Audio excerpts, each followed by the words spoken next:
I'm the urban dahlia farmer. Well, the plants have been in the ground for about 2 months. I have topped them, and now it's time to start talking about disbudding. Disbudding is actually a very simple process where you take off the lateral buds to encourage a stronger stem and potentially a nicer bloom. While those of us who enter our dahlias in competitions know that disbudding is expected, don't overlook the benefits that can be obtained by casual growers who choose to disbud their dahlias. If you grow a large dahlia garden, disbudding can be quite time-consuming, but it also can be relaxing. Disbudding your dahlias can create other advantages.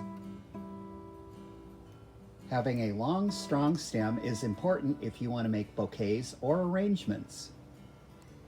The lateral buds are most easily removed when the plants are turgid, early in the morning or just before dusk. I like to remove the buds when they are small, about the size of a pea. This prevents leaving any scarring in the leaf node or on the stem. I disbud my large and giant sized dahlias down 2 sets of leaves.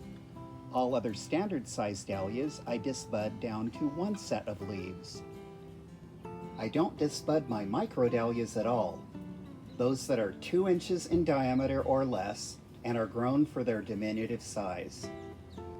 Disbudding micros does tend to encourage larger blooms. So if you're looking for longer and stronger stems and better blooms, try disbudding.